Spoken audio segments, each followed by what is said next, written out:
of Labor Oral History Project that is produced by the Georgia State University Library, the Southern Labor Archives under the direction of Lauren Cada, archivist for the Southern Labor Archives. My name is Philip Laporte. I am the director of the Labor Studies program at Georgia State University, and I will be conducting the interview today of Mr. Jimmy Walker. Mr. Walker is President Emeritus of the Service Employees International Union National Conference of Firemen and Oilers. Mr. Walker, I'd like to start by just asking you a few questions about your background. Were you born here in the state of Georgia? I was, yes. And where were you born, Jimmy? Dahlonega, Georgia. Mm-hmm. And your mother and father, could you tell us a little bit about them? Well, they were farmers, and they were also born in Dahlonega, Georgia. Mm-hmm. And I understand that you began your working career at a young age, and that you came to Atlanta to begin your working career. Is that correct? That's correct. And Jimmy, can you tell us where you got your first job and where you signed up and how that came to be? Well, I came to Atlanta in 1945 to the old Peachtree Arcade building, which is in this area, in the area of Georgia State University. And I joined the U.S. Maritime Service. I was sent to St. Petersburg, Florida for my training, and I studied seamanship and basic fundamentals of marine engineering. When I left St. Petersburg, Florida, I was sent to San Francisco, California, and was assigned to the U.S. Army Transportation Service. I shipped out of Fort Mason, California for several trips. I made trips to the Pacific, Okinawa, Japan, Korea, and Philippine Islands. Mm-hmm. We carried troops and supplies for the Army. I then transferred to New York, the Port of New York, and sailed out of the Port of New York for the Army transport also. And we made trips to Europe, carrying supplies and troops back and forth as needed for replacements and so forth. And about that time, I went back to school to Sheepshead Bay, New York. I think it was 1947. I went back to Sheepshead Bay and took courses to prepare myself for the Marine Engineer's license. It took quite a while because I was going to sea at the same time as I was taking correspondence courses and courses at the facility at Sheepshead Bay. When I finished, I took a test for third assistant engineer in 1951. The license was issued by the U.S. Coast Guard, and it was for third assistant engineer, unlimited horsepower. And then I went back to sea and served on various ships. One was a ship bringing war dead back from Antwerp, Belgium, back to New York, port of embarkation. And then I sailed on other ships that we were carrying DPs, displaced persons, out of Russia and Europe, Eastern Europe. We would take those displaced persons down to Sydney, Australia, and for resettlement. Did that for several trips. Then during the Korean War, I went back to the Pacific, and stayed over there for almost a year, carrying troops from Japan and supplies into Korea. And I was involved in the Incheon invasion. I got to see that, and your observations there and seeing the world with the U.S. Army Transport Services. You also, as I understand it, got to see the invasion at Incheon under the command of General Douglas MacArthur. Is that correct? that's correct. And you saw the USS Missouri in operation. On the coast before the invasion. And so you saw the world through your work with training with the U.S. Maritime Service and then working with the U.S. Army Transport Service. That's correct. Could you describe for us some of the specific job duties you carried out, particularly as a third assistant engineer, and then some of those duties when you earned your license with the unlimited horsepower designation? Well, as a watch engineer, I would be in charge of the watch in the engine room for my period of time, which is usually 4 hours on and 8 hours off. I would be in charge of the engine room. That involved all the main propulsion, the boilers, and the main engines, all the refrigeration equipment, the electrical equipment, electrical generators, because we, of course, supplied our own electricity for the ship. And we also had to take care of all the water systems and the oil, and keep the oil evenly distributed to make sure that we didn't have lists with the ship, keep the ship trim. And we would do that. I would do that for an 8-hour period, or 4-hour period. Then I'd be off for 8, go back. It was a constant shift arrangement. And what was the source of the fuel that powered the boat that you had to regulate and maintain? Well, we before leaving port, we would refuel and take on all the fuel that we would need for the voyage. If possible, sometimes we had to stop and get fuel on the way or on the way back, depending on the length of the trip. But we had fuel tanks lining each side of the ship, port and starboard, and in the bow and some in the stern to keep it balanced. Of course, we had to keep close tabs on the amount of fuel we was using to see how much we had left for the remainder of the trip, and so I had to keep record of that. But now also, you had other engineers on watch, just like me, and we had a chief engineer and a first assistant engineer, and together we kept it together. And was it primarily diesel fuel? No, it was fuel oil. Oh. Some was called Bunker C, and others Navy Special, depending on where we picked it up. But with diesel, we did use diesel oil, but that was for cleaning purposes and minor things. And so you completed 13 years of service with the U.S. Army Transport, is that correct? No, it was all Army Transport. Some of it was regular merchant marine. So it was split. All right, so Merchant Marine as well as U.S. Army Transport. And then you left and returned to Atlanta. What year was that? 1958.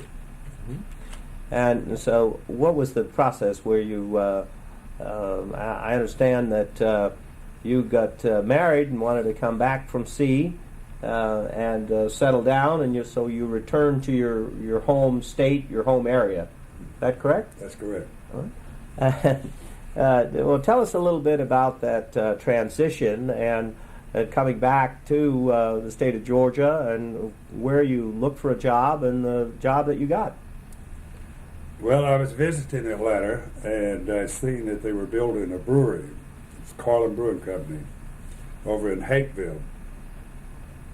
I applied for the job as an operating engineer, and I was given the senior operating engineer's job at the brewery. And my duties there were similar, but not as extensive as shipboard, equipment is concerned. Mm-hmm.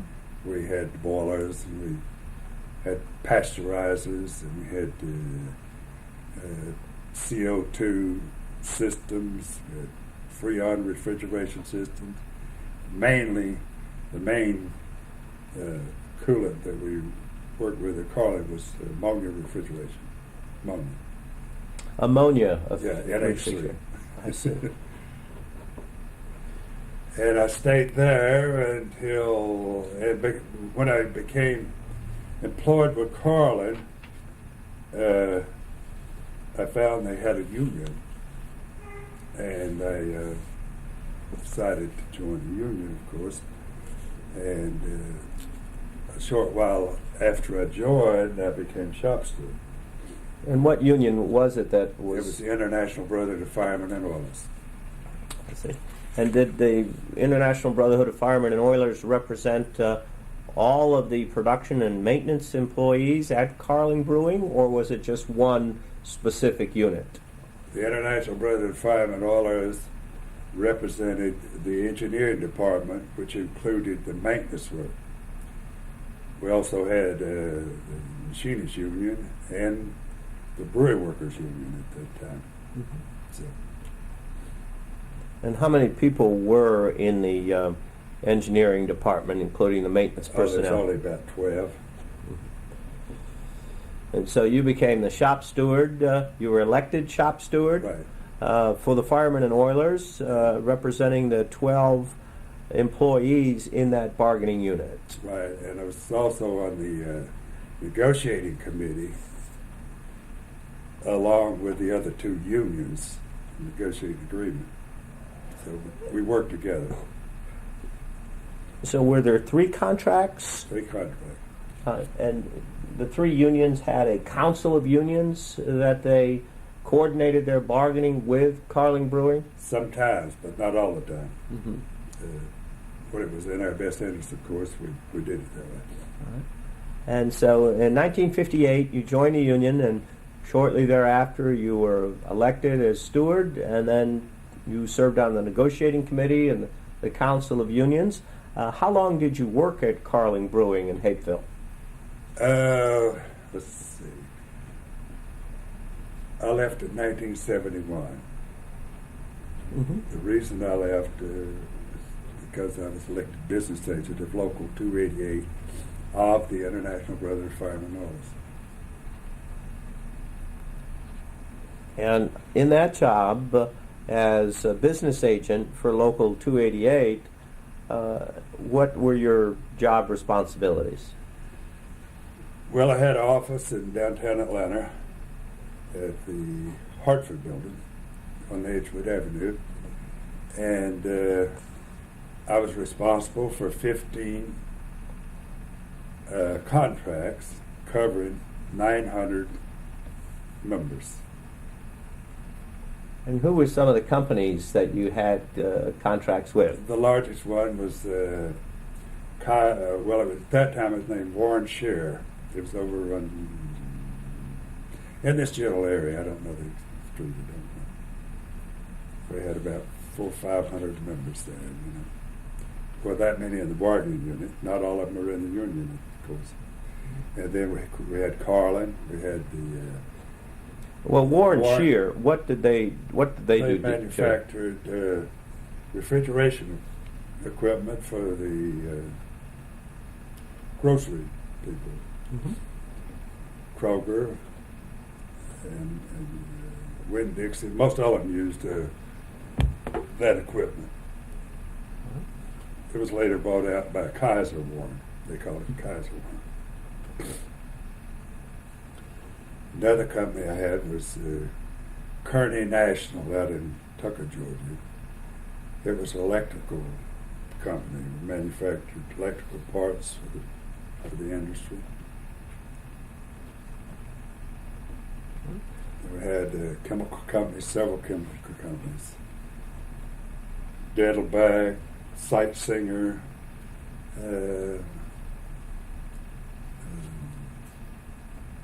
Wyandotte Chemical Company. And so you had 15 contracts, and you were responsible as business agent for negotiating the contract and administering the contracts. That's correct. Yes. So you primarily were the servicing agent.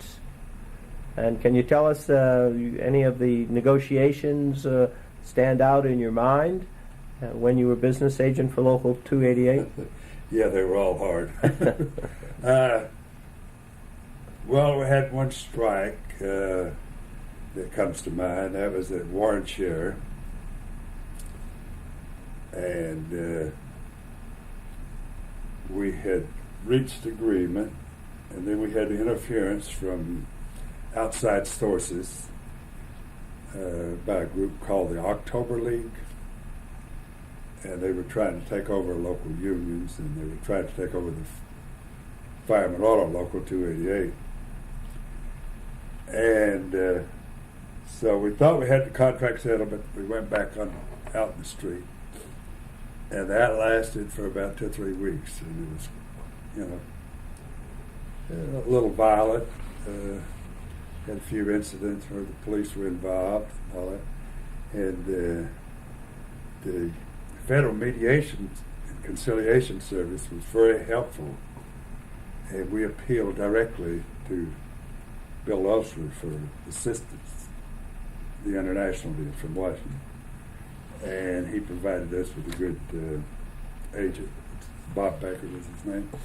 And we finally got it resolved and moved on. But that's one that comes to mind. And another tough negotiation was international bakerage. I had that plant. I organized that plant out in Forest Park. They hired local police to harass the pickets. And so we finally resolved that one. Another one comes to mind, one of the most violent, I guess you would say. It's the Our Way Company. They made refrigerator, overhaul refrigeration equipment. They were located over behind Georgia Baptist Hospital. Had 500 employees. When I started the organizing campaign, we had trouble from the start. Fire and wholesale fire. And Fisher Philip represented the company. Bill Ford was the attorney. And but we won the election. And we started negotiating the contract. We got a contract, but they wouldn't give us the check off. So we struck. We won a strike to get the check off. And that lasted several weeks. Then the company closed down, moved to Tucker, Georgia. And we continued after then. And but we never was successful in getting a check off. And once you don't have a check off, you don't have too much, because you'll lose your members eventually. And that's the ones that come to mind as being the toughest. Kearney National and some of those other, we had shut down briefly, but we had pretty good relations with the rest of the companies. Mm-hmm. Monarch Wine Company was one of the best. Well, Carling Brewing, there is word that has been handed down through the years that management at Carling Brewing depended upon your ability to mediate, motivate, and inspire workers to ensure that they were performing their job, performing it well, and that you held workers up to a high standard to ensure that they were performing the jobs they were supposed to, and management would contact you and rely upon you to ensure that things were getting done. Can you confirm that and speak a little bit about it and your role there in Carling Brewing? Well, we did have a good relation with Carling Brewing Company. The general manager of Carlin Brewing Company was General Bowling. And in the course of conversation, when I first started work there, I discovered that he was on a ship that I was on that came back from Europe. It was called the General Patch. And so he trusted me because of that, I guess. I don't know. And but we always tried to do the right thing. We demanded respect and good wages and good working conditions, but at the same time, I felt that you're supposed to respond in kind. And he recognized that, and we didn't have too many problems with General Bowling. And in fact, he would bring some of the soldiers over from Fort Mac and take them on tours, and then of course the contract for the beer at Fort Mac was largely Carlin Brewing made. So we tried, and we did a good job, I think, from both sides. And because of the fact that General Bowling was a real decent person, easy to deal with. If he had someone that was didn't follow a company policy the way he's seen it, and that meant fair play for all the employees, he would take care of it. So that's why I respected it. Mm-hmm.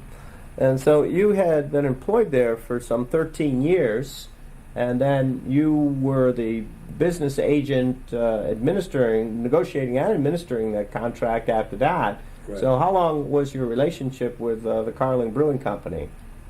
Well, you know, the Carlin Brewing Company moved out of Atlanta area after that.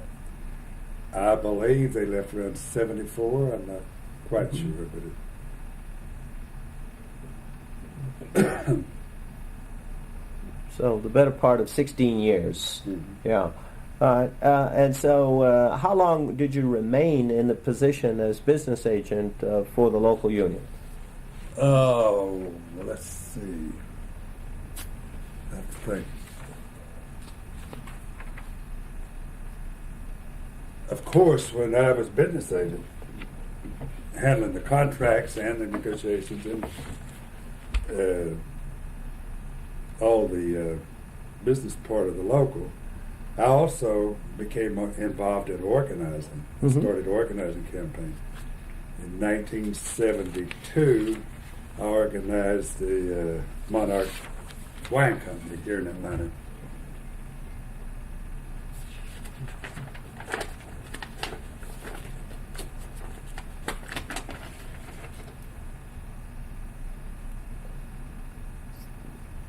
So soon after taking the job as a business agent, you, in 1971...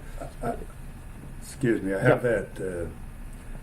1972, I organized Cloud Ceramics plant in Chattanooga, Tennessee. Then I organized Monarch Wine Company in 1973. Mm-hmm. Klaus manufactured electrical equipment, televisions, and various electrical equipment. Of course, later something was invented to take the place of ceramics, so that eliminated that plant. Mm-hmm. But get back to your question, I'm sorry. Well, let's talk a little bit about your career in organizing. 1972, you had success organizing Klaus Ceramics. 1973, Monarch Wine Company. Can you tell us a little bit more about your efforts in organizing in this area of Atlanta and North Georgia? Well, in March of 1973, the International Union promoted me to International Representative. And at the same time, we were able to hire a business agent for Local 288 that helped in organizing and helped with some of the service work. The next campaign I was involved in was at the Swirlcraft Company in Atlanta, Georgia. That was in April 1975.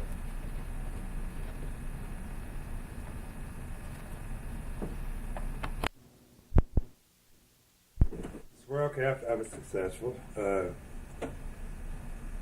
the company committed a lot of unfair labor practices during the campaign, and I presented the case, filed charges, and presented the case to the labor board and was successful. 17 employees that had been dismissed were reinstated with back pay. And then I signed a 3-year agreement with them covering 115 bargaining employees. In 1976, I won 4 elections. The first election was the Colony Distilleries Incorporated. That was a new distillery in Atlanta that produced vodka and gin. The second election was with Chemical Sealing Corporation of Tucker, Georgia. They made sealing products for the automotive industry as well as caulking tape for all types of industries. Then the third election in 76 was at the Hartford building in Atlanta on Edgewood Avenue. That was the building where I had my office. I didn't stay very long after that. And then who did you organize there in the Hartford building? All the maintenance and housekeeping employees. Okay. The fourth election was the one that I'd mentioned earlier. That was in 1976. That was Our Way Incorporated. Because we had charges and hearings and strikes and everything else there. But I mentioned that earlier. Then in 1977, I won an election at International Beverage Company in Atlanta. Negotiated a 3-year agreement for 60 employees following a 5-week strike. In 1977, I was certified as a bargaining agent at Pilatex Company after an LRB election. That covered 115 bargaining employees. Then in 1977, I was appointed to the position of International Vice President by the International Union. It stayed in the same area doing basically the same job. Well, do you think that your success between 1973 and 1977 in organizing more workers led to your promotion from international representative to international vice president? Oh, definitely. I found that was the way to get ahead, was to organize. And of course, that was for the benefit of the local. And I failed to mention, I also had a local in Griffin, Georgia. It was Local 286. Did you pick? Ohio Brass Company. 236 employees there. And did you service Local 286, Ohio Brass Company, as part of your job as the international rep? Yes. Yeah. All right. And so now in 1977, you're promoted to international vice president of the Firemen and Oilers Union. And you said that you were... I covered the whole Southeast, including Florida, Georgia. North Carolina had a plant. South Carolina, we had the shipyard. Mm-hmm. All right. And so Florida, Georgia, North Carolina, South Carolina, and Tennessee? Tennessee, George Dickham. There's a theme here, Jimmy, that you seem to have great success at organizing companies that make liquor or beer. And so I don't know if you had insight into those particular facilities, but the record is clear. You had tremendous success in those facilities. So you're now international vice president. You're responsible for the southeastern states. In 1977, did the International Brotherhood of Firemen and Oilers begin to expand the scope of their organizing? Not only maintenance workers in industrial facilities, but did you begin to organize workers in different sectors of our economy? Well, it was just whoever I thought we could organize this way. And also, I left out Kentucky. I had Kentucky. I 3 plants in Kentucky. Mm-hmm. Parker Seal Company. They made O-rings for the astronaut. Mm-hmm. Uh, For the space shuttle and Space shuttle. Yeah. Astronaut space shuttle. And so, and Gibson Cart. Gibson Cart Company. In 1979, the National Association of Government Employees Union raided our large local in Philadelphia. We represented all the non-instructional employees of the Philadelphia School District. And that was Local 1201. And the international president assigned me to work in the campaign along with other representatives. And we defeated Nedge soundly. We received over 70% of the vote in an election that was conducted by the Pennsylvania Labor Relations Board. And that unit we had 4,600 members. so Fireman Oilers were now representing public sector employees in the state of Pennsylvania employed by the city of Philadelphia. Right, and we also had Scranton, Pennsylvania school system. But we were raided by Nedge, and we had to beat back the raid. And was very successful in doing so. And did you represent or seek to organize other public employees in other states? Oh yeah, at that time we had a lot of activity in Florida. St. Petersburg, Florida, we represented all the city employees, and we represented the non-instructional school employees of Pinellas County, and we had a fairly large local over in Palm Beach County, school employees. And were they bus drivers, cafeteria workers, custodial employees? All of that. All of those Yeah. job titles. And so successful primarily in Florida. Now, was there a public sector bargaining law in Florida that provided recognition rights and mandatory bargaining once a union had won a representative election? Could you speak to that a little bit? They had an agency that handled all those matters, and it was similar to organizing in any other sector. We would have to get the necessary signatures and submit an application for an election, seeking representation rights. And so it was not that much difference. We couldn't strike, of course. That was one of the rules. And we usually worked out the agreement. If we were unable to reach an agreement, we would call in a third party, to help us in the mediation and see if we could get it resolved. So we had very little trouble in Florida. We didn't have a lot. So. Was there an interest arbitration procedure? If mediation wasn't successful, that Right. the arbitrator would determine the terms and conditions? The arbitration decision was final and binding. So you had the opportunity to organize public sector employees in Florida. Did you, or were you able to organize public sector workers, school district employees, etc., in other states in the Southeast?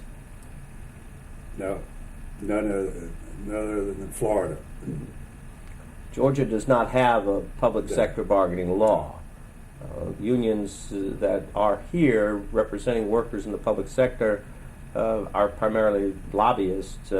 And so was that your experience in the other states that you worked in, Tennessee, Kentucky, North Carolina, South Carolina? It's basically the same as Georgia. It was very difficult, and you didn't get good results. And so we just concentrated on Florida over here for the Georgia, or the other southern state. Yeah. Okay. there is a public sector bargaining for teachers in Tennessee. But as you say, you're having success in Florida and concentrated your resources there. Now, you're now a international vice president for the Firemen and Oilers Union. You've had demonstrated success in organizing workers. It is now the mid-70s. Do the Firemen and Oilers continue to grow at this point? Yes, we were holding our own, gaining a few members, but because of the changes on the railroad, for example, they switched. You know, it had been in progress for quite a while, but they completely eliminated steam engines by that time, and they switched to diesel. So that eliminated a lot of jobs, and we had to organize to maintain what we had. We were fairly successful in doing that. And of course, they were combining jobs also during this period on the railroad. Taking firemen all the work, assign it to electrician, you do that, or to some other craft, the machinist. So we had to organize in order to survive, but we didn't make a lot of progress, but it looks like there was a lot of progress, which they were in the organizing field. Otherwise, we would have went down very rapidly. So we held our own.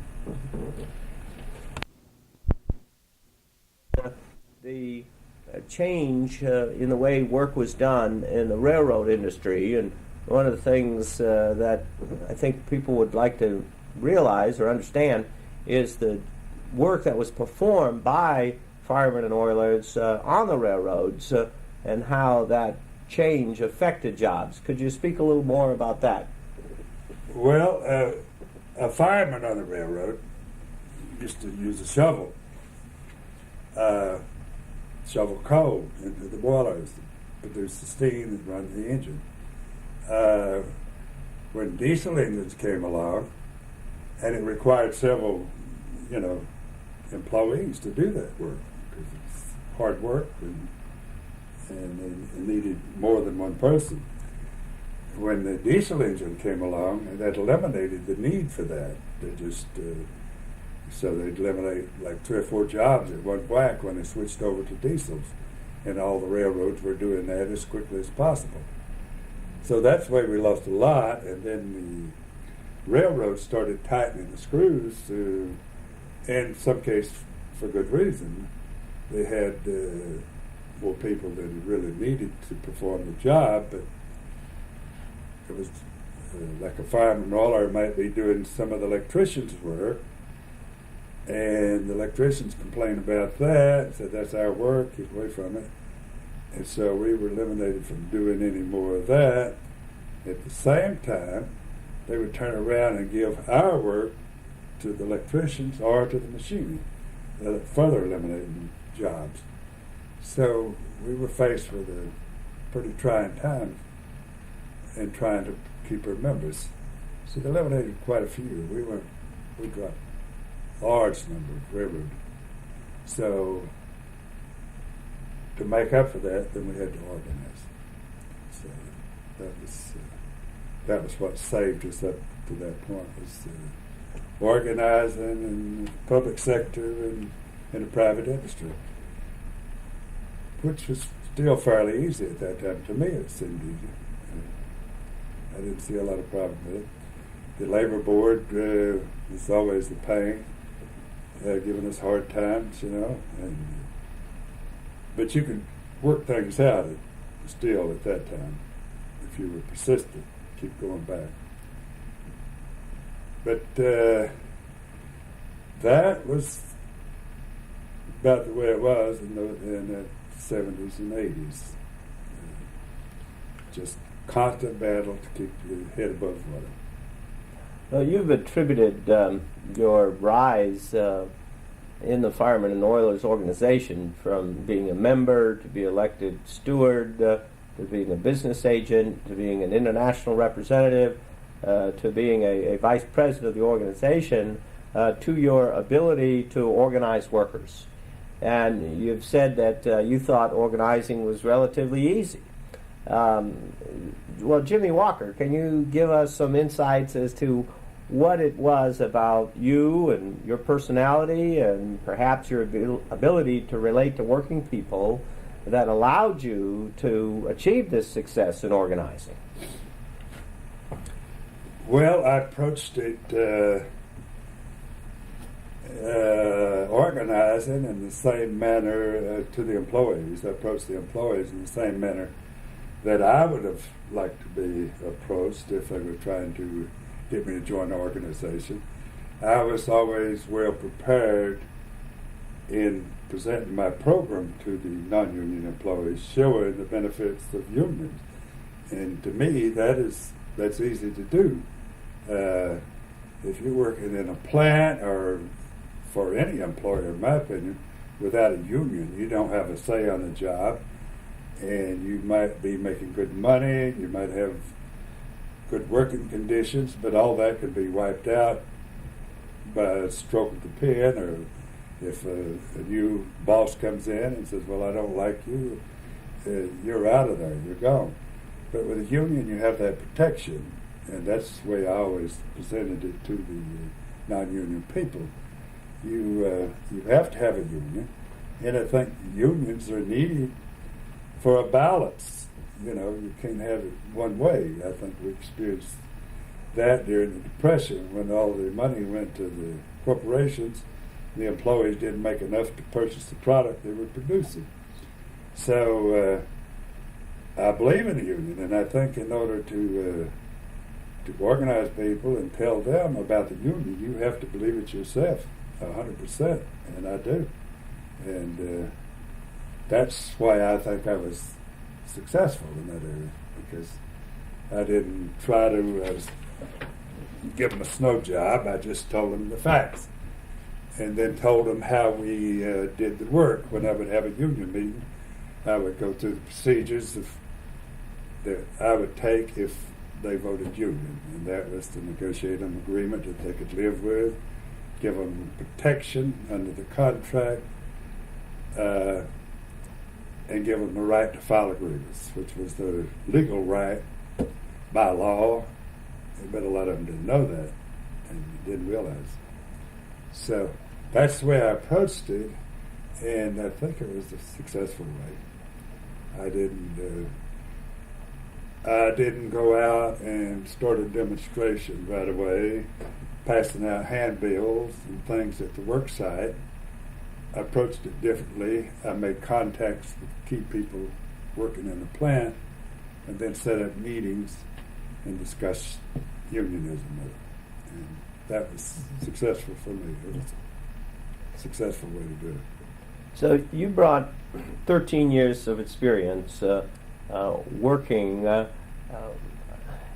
in the Merchant Marines, U.S. Army Transport. You had license, you had technical skills in operating boilers and making sure propulsion systems remained on an even keel. And initially, you used that knowledge to relate to workers performing similar tasks, and were able to organize those workers working in maintenance facilities, maintenance jobs.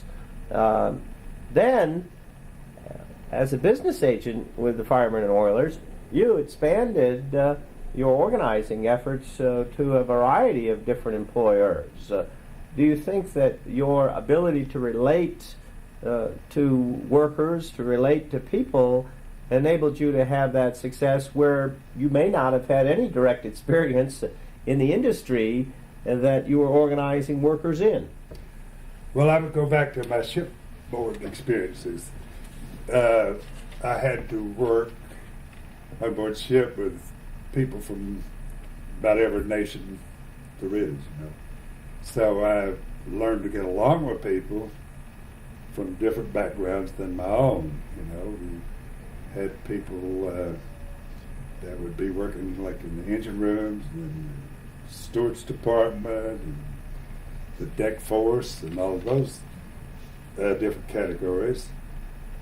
And I learned early on to get along with people and just Well, I like people. I like to talk with them and find out what they're doing and their experiences and how they did things in their countries. And I met with a lot of displaced persons when we were going to Australia from Europe and talk with them about their plans and why are you doing this, and of course they were seeking a better life.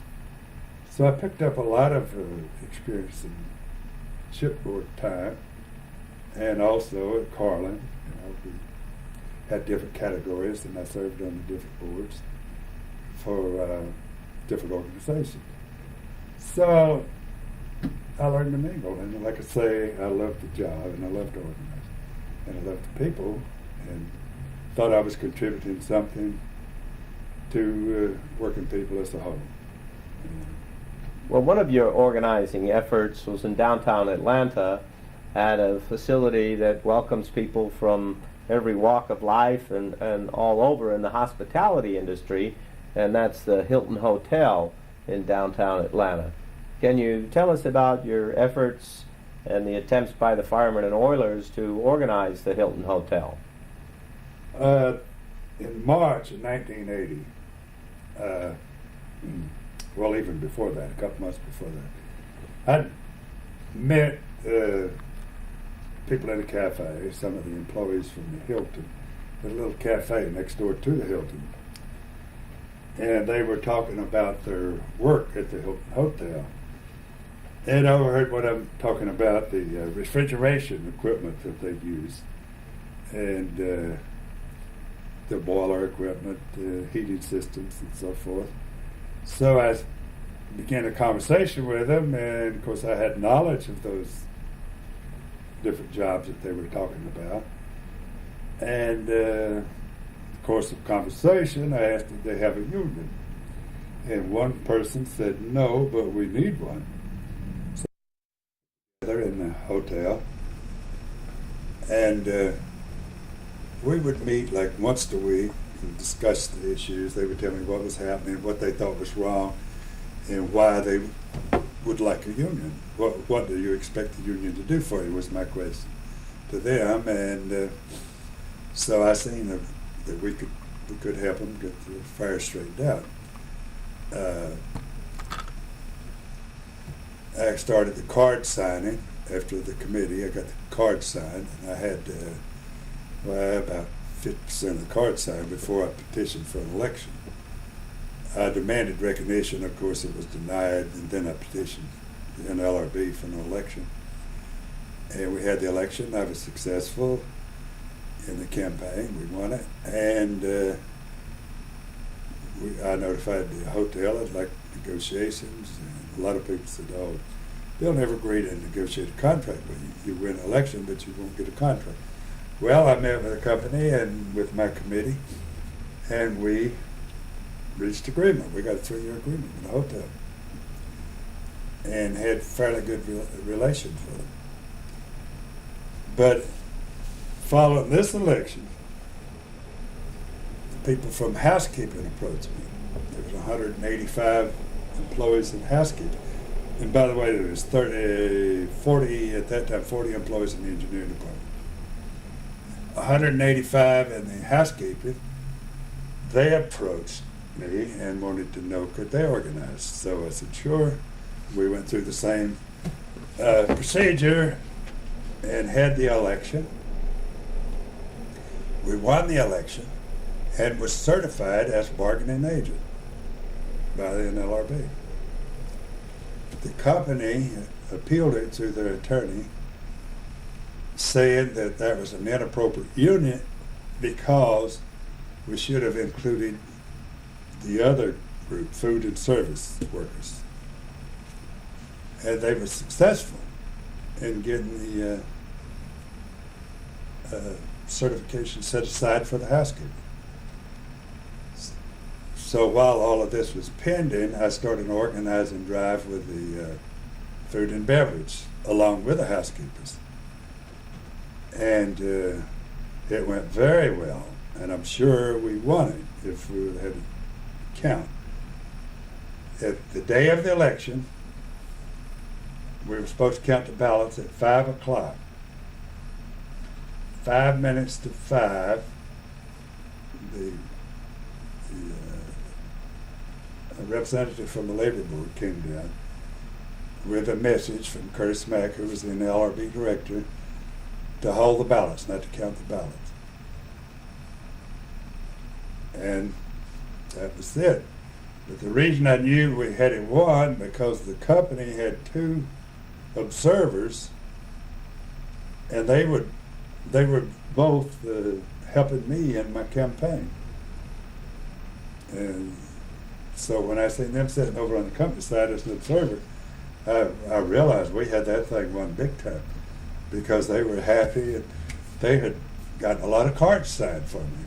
So they didn't do a good job at selecting the observers. But they held it, and we pursued that case for several months without results. Curtis Mack was the regional director Of the of the LRB. National Labor Relations Board, Region 10 office here in Atlanta. That's correct. And he had received word from Washington to not count the ballot, and we didn't count them. Were the ballots ever counted? Never. Were the ballots ever revealed? Never. I can't understand what was happening, because I was told by the International, oh, don't worry about it. We've been over to the FLCO and we've looked at their legal counsel assure us that it's going to be reversed and everything's going to work out fine. But it never did work out fine. Of course, at that time in the 80s, that's when the Reagan years began, and things got tougher and tougher as we went along for the labor movement. So I never did find the results, never got the results. What was the rationale that was provided to you and the Firemen and Oilers as to why the National Labor Relations Board in Washington would order the regional director not to count the ballots in a representation election? They never gave us an explanation. They just said it's pending and we'll keep you advised of what's happening. Well, that's one of the mysteries of history, of labor history, I guess, is the And that was a total of 800 employees. We still have the engineering department. So the Firemen and Oilers, now SEIU, National Conference of Firemen and Oilers, still has a contract with the Hilton Hotel representing the employees in the engineering department. That's right. Now, I believe that the Hilton Hotel played another role in terms of the Democratic National Convention that was held in Atlanta in 1988. And what position did you hold at that time with the Firemen and Oilers? At that time, I was president, and I had my office in Washington, D.C. And we were having difficulty with the Hilton Hotel at that time. They were ignoring our contract. And what year did you become president of the... 1985, January 1985. All right, and so this person who came and got a job at Carling Brewery when he came back to Atlanta in 1958, by 1985, had gone all the way up the ladder to become international president of the Firemen and Oilers Union. And so you were president in 1988 when there was difficulty with the Hilton Hotel living up to the terms and conditions of the contract. That's correct. And you had negotiated that contract originally, hadn't you, Jimmy? Originally, yes, I did. All right. So tell us about what was happening in 1988 when the Democrats were coming to hold their convention in Atlanta. I've received a phone call from the chairman of the Democratic Party, which was Paul Kirk. I had assistant from South Carolina, Fowlers. And they wanted to have lunch with me, and at the luncheon they mentioned that they were having difficulty with the delegates from California and Louisiana because they didn't want to come to the Hilton Hotel because they understood that I was having labor problems there and they were not going to use the hotel. And the problem was they had all the other hotels in the Atlanta area were booked.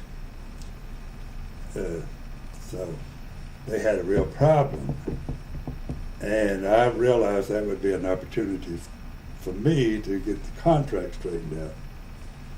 So they wanted me to say it was okay and to send a letter to the delegations from California and Louisiana that to go ahead, and it's a very important event. Just forget about my labor problem and all that, but I wouldn't do it. And then the next call I got was from the mayor. No, I guess the mayor was Andrew Young at that time. Mm-hmm. That's correct. And he tried to talk me into doing the same thing. But I said, well, if I had a contract, I would find it very easy to do that, because the president being, Carter being from Georgia, I take pride in that, and I would like to see everything go successful, but at the same time, my members and the hotel are suffering because they don't have a contract. So, well, to make a long story short, we eventually worked all of that out. I came back to Atlanta personally and negotiated the agreement and got it updated and got a pretty good raise and kept everything intact. And then I agreed that we didn't have a labor problem, and the delegation from California and Louisiana said, okay, since you don't have a problem, we're coming to Atlanta. And that's the way I got the contract straightened out. And so it was the efforts of the delegates to the Democratic Convention in 1988 from the state of California and the state of Louisiana who insisted that the Hilton Hotel pay attention to the needs of the union and the workers represented by the union to update the agreement and engage in good faith negotiations that ultimately led to your negotiating an up-to-date current agreement that is still in place at the Hilton Hotel. That's exactly what happened. In fact, those delegates from those two states stated that they would not use the Hilton Hotel if I said we had a labor problem. And I said we had a labor problem. And so they had made that commitment. They would not use it. But fortunately, everything worked out okay. And we kept our contract, and they kept their commitment to the hotel, and came as delegate and elected Jimmy Carter. Got him nominated. Of course, 1988 Democratic Convention here in Atlanta. The nominee was Michael Dukakis from Massachusetts. Carter, of course, elected in 1976. Track. So we are. No. Good. Mention the importance of the delegates from California and Louisiana, how you had officials, including the mayor of Atlanta, Andrew Young, the chairman of the Democratic National Committee, Paul Kirk, all calling you. Well, labor today is attempting to use community activists, the clergy, and customers to try to help in efforts to organize and negotiate fair wages and a good contract with employers. Can you comment on the role played by those delegates as customers that led to your getting a contract with the Hilton Hotel, and the importance of including community leaders, the clergy, and other coalition members to allow labor to achieve success today? Well, the delegates from California and Louisiana, by refusing to come to the Hilton Hotel, had a very big impact on the outcome of getting the contract. They had stated that they would not use the facility. And the mayor of Atlanta getting involved in it I'm sure it had a very positive effect with the management of the hotel. And he spoke to me several times about the problem we were having. And without his help, I might not have been able to be successful. And the community leaders that were involved in the Hilton organizing campaign originally, without their help, I probably couldn't have made it. But we had the Reverend Lowry, and we had James Orange, and several other civil rights leaders, activists involved in the campaign, and we would ask them to come to the meeting and address the people that were involved in organizing the union. And without their help, it would have been very difficult. So I think it's vitally important to have their support. In campaigns today, we need more of that. And preachers, and priests, and I've had some of both. I had a priest one time to help me with a problem I was having with the packaging company here in Atlanta. A lot of people went to his church, and I found that out, and I asked him to talk to the people to make sure that they understand the true issues, not just what the company was saying, and they were good enough to do that. And also I've had ministers to speak at some of my meetings. And I believe in that very firmly. I think it's absolutely necessary to get the community people involved, get their support, and to show them that you're doing the right thing, trying to get the better conditions and better wages for the working people. And once they realize that, I found that most of them are not shy about speaking up and saying what they think. So it is important. Yeah. All right. We're looking now towards some of the other organizing campaigns. You are president of an international union. You're looking at maintaining a level of membership. You've commented the Fireman Oilers reached out to different sectors of the economy, public sector employees. Can you tell us about some of the other organizing efforts that you engaged in? Well, in 1981, during the Hilton campaign, and it was winding down, I started another organizing drive at Great Recipe Corporation in Atlanta. They had 275 bargaining unit employees, and I was successful in organizing that group, getting certified, and getting the contract. In June of 1981, at the international convention that was held in Miami, I was elected by the membership for a 5-year term as vice president. And then the following summer in 1982, I assisted our local 1227 in an organizing drive in Palm Beach area. We filed a petition with Florida Public Employee Relations Commission for bargaining rights for 630 instructional aides, and we won that election by 12-1 margin.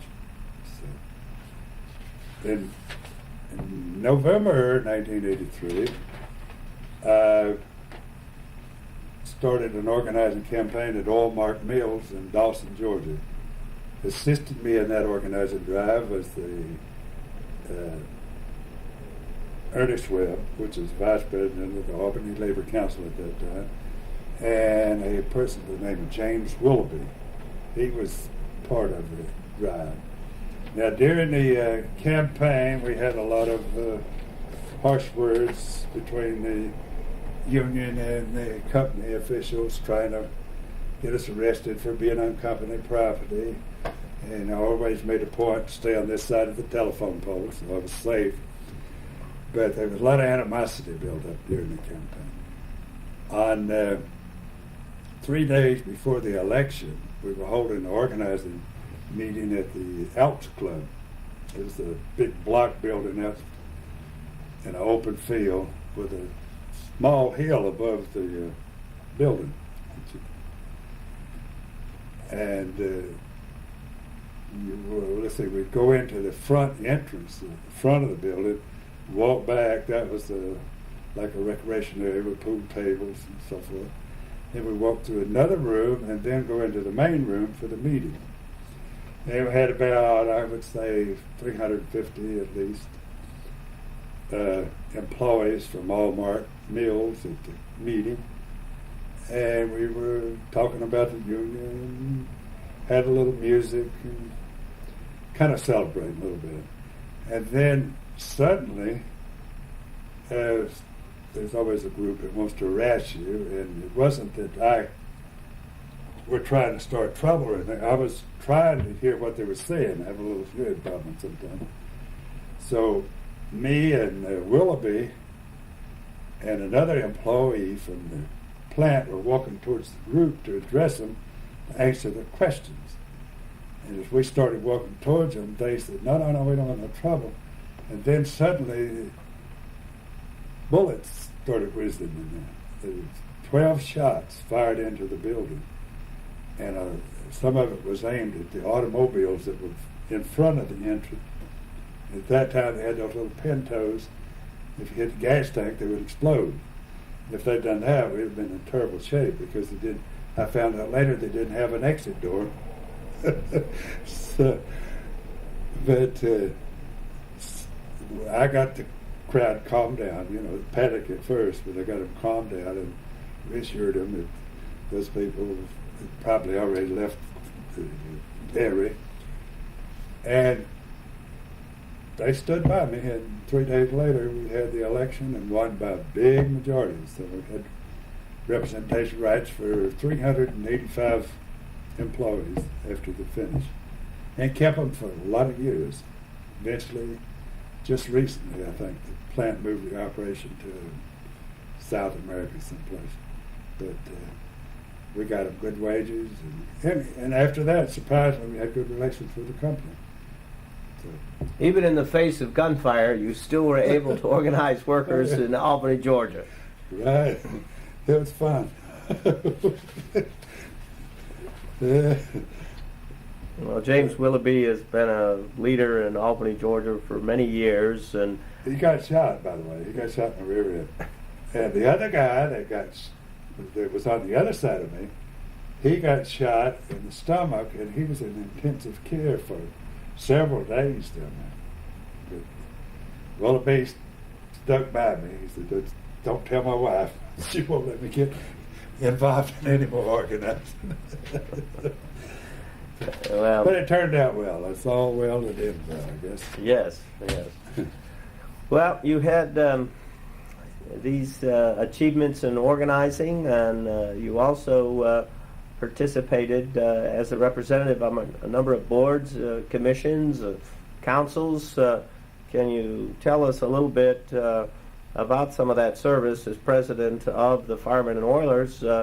You also were a member of several other commissions. I was vice president of the Metal Trades Council, Food and Allied Service Trades, in the Railway Executive Department, Public Employees Department, IUD, and probably a couple others that don't come to mind. So the Metal Trades Council, where was that located? Where did they meet, and who did they represent? Who made up that council? That was made up of several of the larger unions like IBEW, the Boilermakers, machinists, and the sheet metal workers, Fireman Oilers, and the painters and allied trades,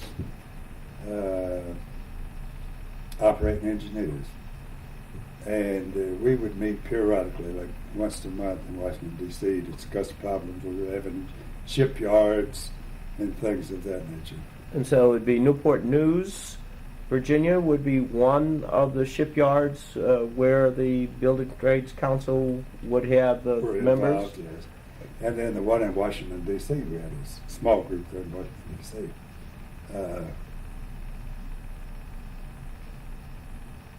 Let's see. And you mentioned the railroad labor Well, executives. that was one that all the rail unions were involved in. And, of course, we were very active in that one. We would try to settle problems that involved the industry by meeting once a month, sometimes more often if necessary. Mhm. And And that would consist of Brotherhood of Locomotive Engineers, the Brotherhood of Maintenance of Way Workers, Boilermakers again, IBEW, machinists, and all of the people that had members on the railroad. So we would resolve a lot of problems that way and get our ducks in a row on how to approach negotiations in the future and how to approach different things that came up in the interim between contracts. And you also were involved with some presidential deliberations.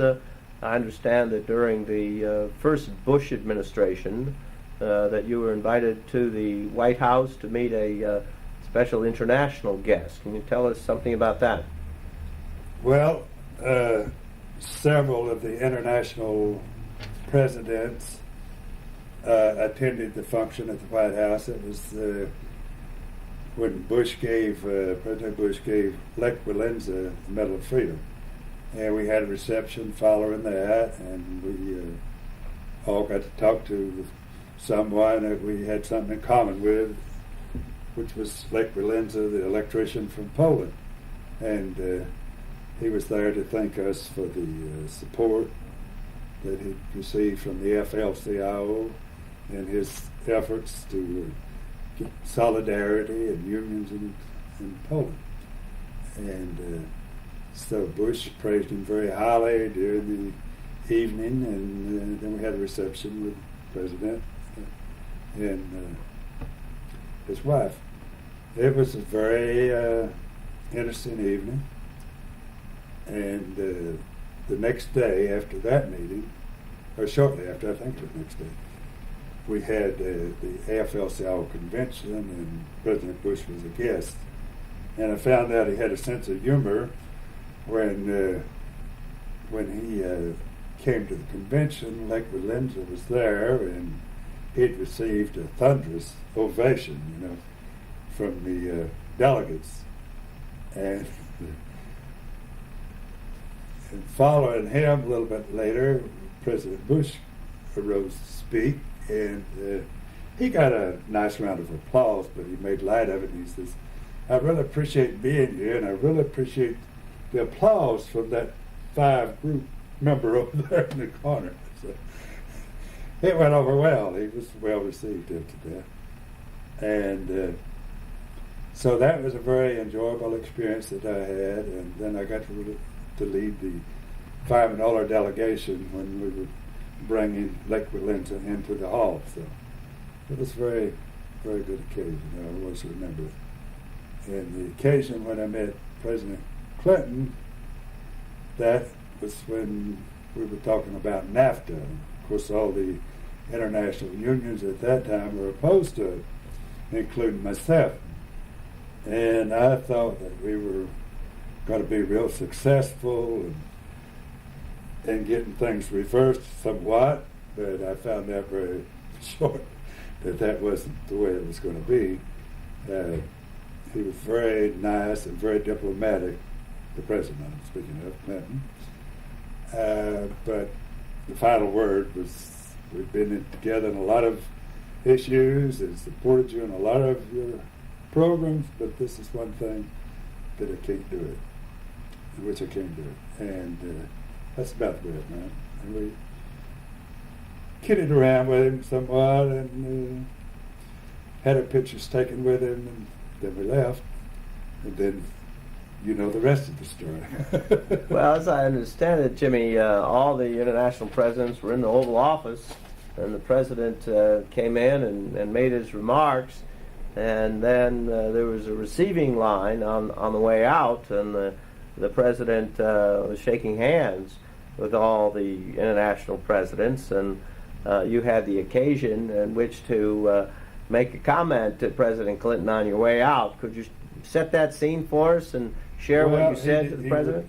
Of course, talking before this, and then he asked me how I enjoyed the meeting, and I said very, very well. I enjoyed it very well, and I said I found out one important thing. I found out who's the boss. So he laughed at that. And of course, then he sent me an autographed picture of him and Hilton beating me. The president enjoyed your confirming that he was in charge. I'm sure he did. I'm sure he didn't have any doubts before that. So you, as president of the International, then your union, of course, you've described it as struggling. There were changes going on in many of the industries that you represented workers, and you began exploring the future of the International Brotherhood of Firemen and Oilers. And so by the mid-1980s, the Firemen and Oilers had seen their membership level plateau, and then discussions began about the future of the Firemen and Oilers. Can you give us some insights there, what those discussions were? Well, I realized that. I became president in 1985, but I'd seen the situation, observed it before I became president. We were organizing, working, trying our best to keep going, but we weren't making a lot of headway, to be honest. So I brought it up at the International Convention in 1986, at the time that I was elected president. I was appointed before that, but I was elected in 86. I pointed out that I thought there was a need maybe to explore the possibilities of affiliating or merging with other unions, and talked about the strength in numbers and so forth. And the delegates agreed at their convention that I should do that I had the authority to proceed. So I started looking around. I first started with the smaller unions. And then after meeting with a lot of the smaller unions, the same size that we had, in 30,000 bracket, I realized that wasn't the way to go, because all we were doing would be just pulling each other down further, and if I was going to make a move, it should be with a larger union. And so I started talking with larger unions, briefly operating engineers, Boilermakers, IBEW, and the Teamsters. And I was interested in the Teamsters because of the low due structure, and they represented people all over the map, just in all categories, similar to us on a much smaller scale. And I had several negotiation sessions with Ron Carey when he was president of the Teamsters. He had a representative named Vicky Supporter. Her and Judith Scott. Judith Scott was the attorney. And you know the history of Judith Scott. She wrote the book Organizing the Law and all that. So after several meetings with them, I personally didn't see anything wrong with the Teamsters, but at that time they began a lot of bad publicity. It was in the papers, about their affiliations with the undesirables and all this stuff, and my membership became nervous.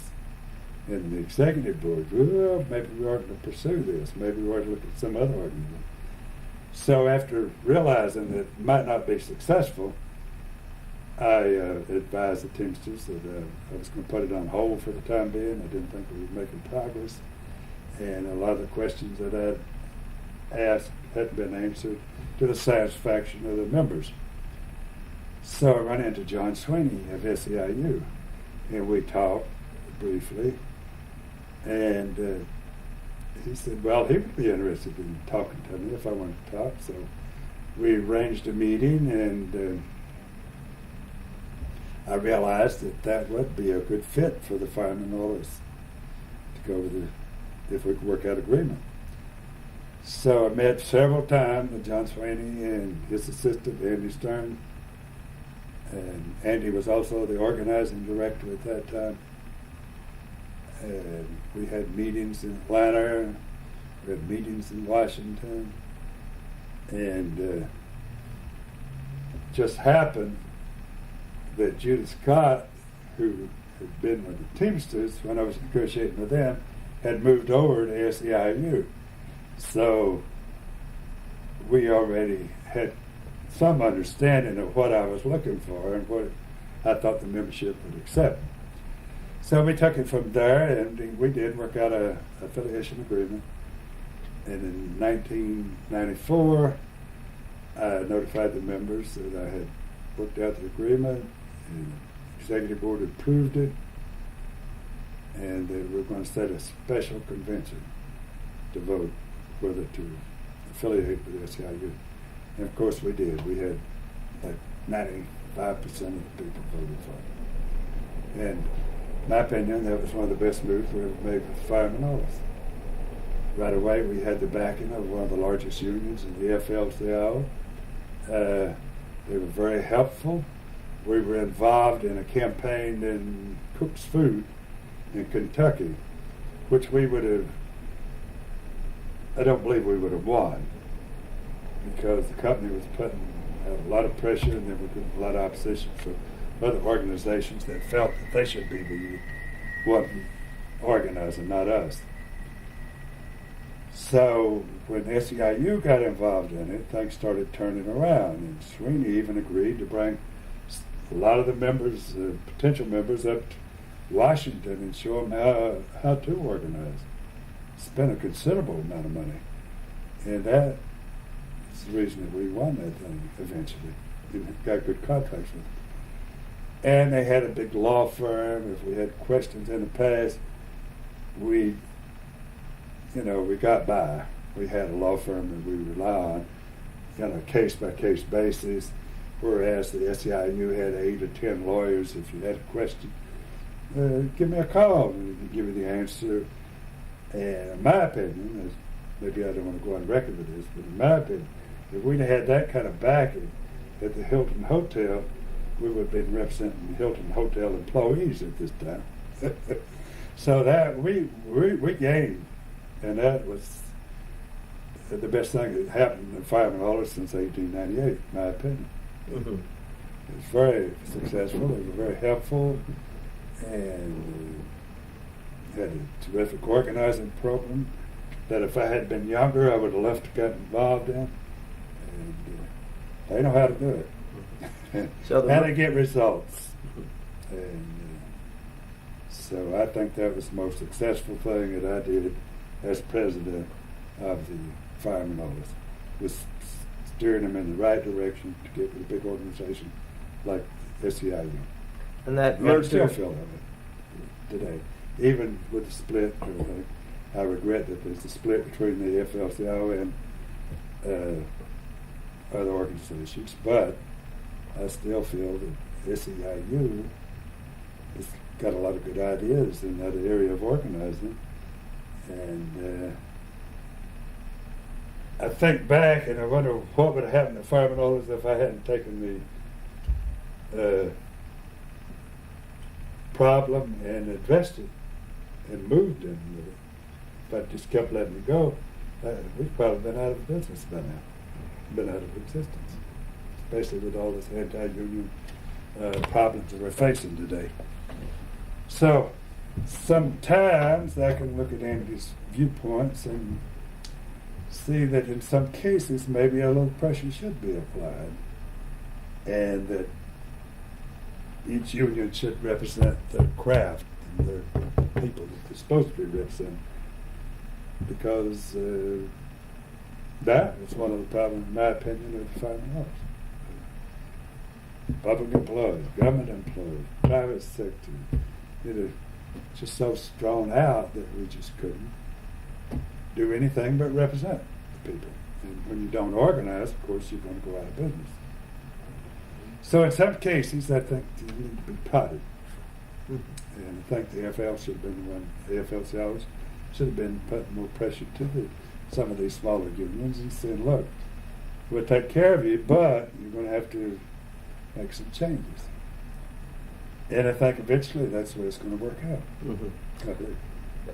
The merger took place in 1994. The International Brotherhood of Firemen and Oilers became part of the Service Employees International Union, and today is known as the National Conference of Firemen and Oilers. That's correct. National Conference of Firemen and Oilers, well, SEIU first, SEIU dash NFCO, and NCFO. And you personally negotiated the merger document that resulted in the Firemen and Oilers becoming part of SEIU directly with John Sweeney. Is that correct?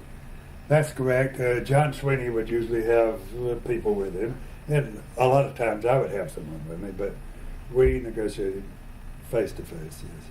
So now, Jimmy, you've got to tell us, was John Sweeney a tough negotiator, or were you able to get a contract that was favorable to both sides, or how was that experience? He was very fair-minded. John Sweeney was a very fair-minded person, a very likable person. I think everyone likes John Sweeney. And we hit it off right away. We didn't have any problem. Now, when it became an issue that he couldn't give on, he didn't hesitate to tell me right away, Jimmy, I can't do this.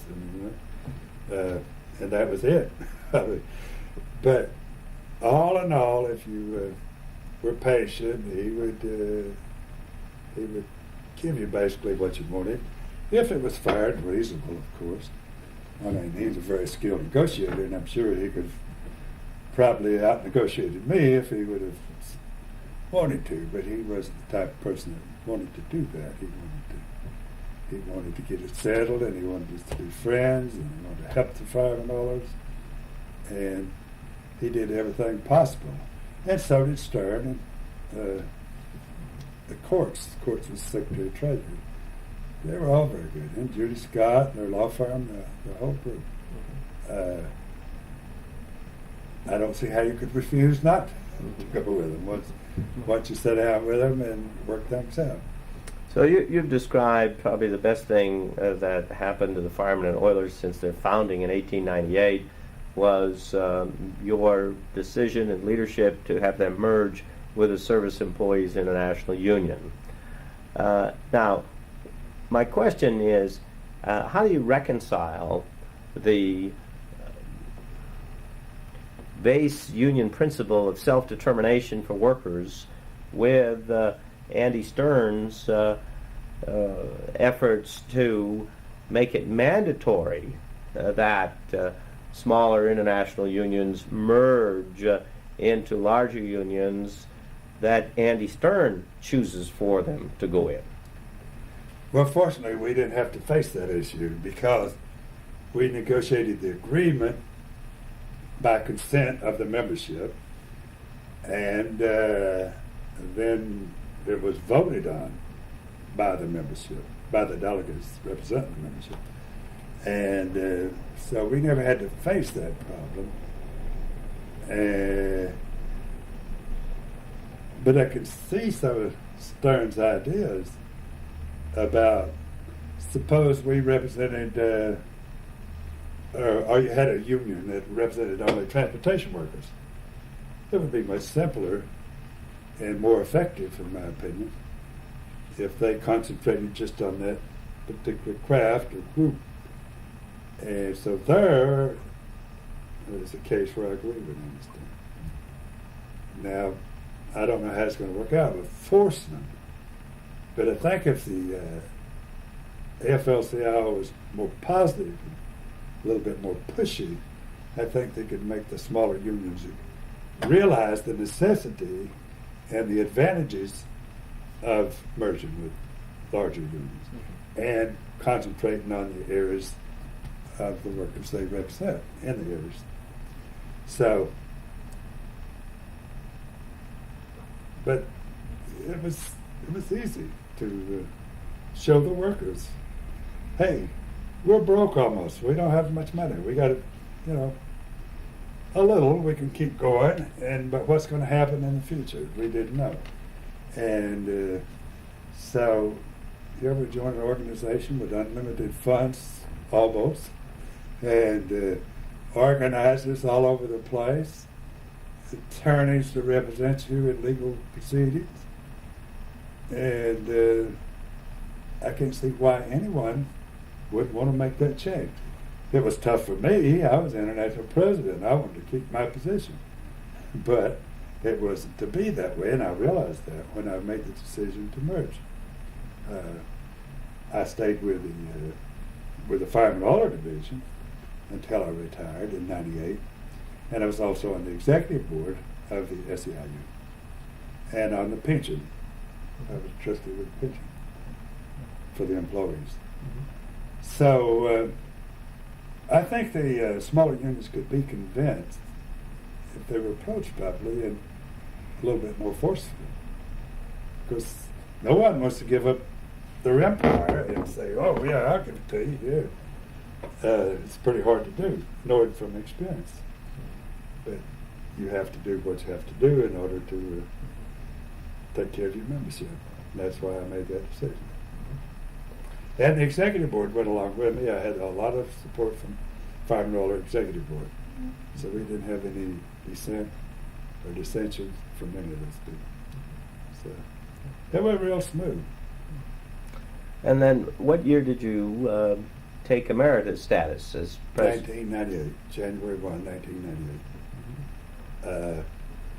The executive board of the National Conference of Firemen Oilers gave me that honor as president emeritus, lifetime member. I still attend a lot of the meetings and visit the SEIU headquarters occasionally, and sometimes I see Andy Stern when he visits the executive board of the Firemen Oilers. So still keep in touch. And hope to continue. Mm-hmm. And when did you decide to leave Washington, D.C. and return to your hometown of Dahlonega, Georgia? Well, when I retired in 1998, I wanted to come back to Dahlonega and see what was going on up there. It's a nice little town. My wife was from New York, and we had 3 sons. They all lived in Georgia. One's a VW electrician, and the other one was with the railroad, locomotive engineers. I believe it was locomotive. No, UTU. He's with UTU. And of course, Wade, he was with Food and Commercial Workers for a period of time. And they were all located here, so I decided to come back to Georgia. And I enjoy it. I love my state. So very happy, very happy. Of course, I hang around with Phil Laporte, National Labor College, trying to get a degree, and I think I've been successful. I just need one more paper.